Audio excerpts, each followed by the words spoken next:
So we're watching TNA Impact, and again, a good show. A little creepy at times. This Jeff Hardy, Matt Hardy, deletion angle, and now involving Decay, getting a little creepy. Matt and Jeff Hardy both are being acting really creepy, and then you see Rebby playing music. Matt calls her, warns her that Rosemary of Decay is headed to their mansion. And it just, the whole storyline, I mean, when this Matt Jeff Hardy angle started, who thought it would be spread out into so many different directions? Now look where it's headed. It's getting really creepy.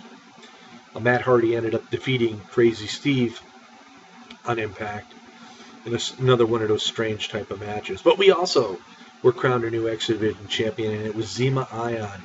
And that was a pretty good X Division match with all the participants involved. I'm glad to see ZEMA. I really am. He had this X Division title, geez, I think it was a couple years ago, 3 years ago, I forget. But he is a good wrestler. He shows a lot of energy. He is fun to watch. I'm glad he's away from the bromans. I think when he was with the bromans, he just belittled himself. So I like what ZEMA Ion is doing right now. And then Maria Kanellis, Bennett having a celebration in the ring. Allie is all for it, figuring, wow, this is cool. They're celebrating because I am the new Knockouts Champion. I won it last week. And Maria says, no, the celebration is for her, not for Allie. She orders Allie to lay down on the mat so Maria can pin her. And a reluctant Allie does so. I was shocked. I felt bad. I mean, Allie is a follower.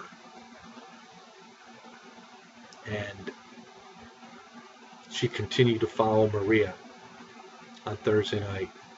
And she did what Maria wanted. And she laid down, and Maria became the new Knockouts Champion. I sort of loved the fact that Allie was a champion. You didn't expect it.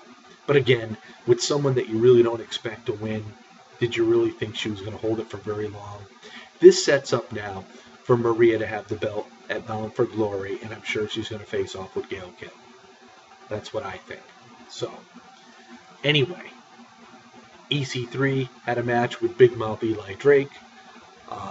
There was no way in hell that Eli was going to beat EC3. EC3 is on the rise once again, headed to Bound for Glory with a title shot if Bobby Lashley wins in his match tonight against Bobby Lashley at Bound for Glory.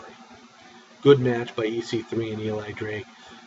Eli Drake is a really good wrestler, but, you know, they sort of gave him that corny gimmick when he does the Facts of Life and he hits the button, dummy, yeah, dummy, yeah, like Iceman, dummy, yeah. But anyway, you get my drift. So Ethan Carter III won that match. Yeah. So, Bobby Lashley, Michael Bennett in a title match, no DQ match, and Bennett is all happy. They come out and they're mouthing off back and forth, and Lashley goes to Bennett, and he was trying to manipulate Bennett, play mind games with him, saying, well, Moose isn't here because, you know, when he wasn't where you thought he was, because I was taking him out to dinner. And Moose came out, his music. The fans like Moose. I'm not really sure why. He's all right. But he stated that he wasn't out to dinner with Bobby Lashley. So, of course, Bennett figures, okay, he's still with me. I still got this guy, you know. I still got this. I'm using him, you know. I'm using him. He's going to have my back. I'm going to get this title. So anyway, no DQ match. Bennett versus Lashley. Moose in the corner, basically, for Mike Bennett.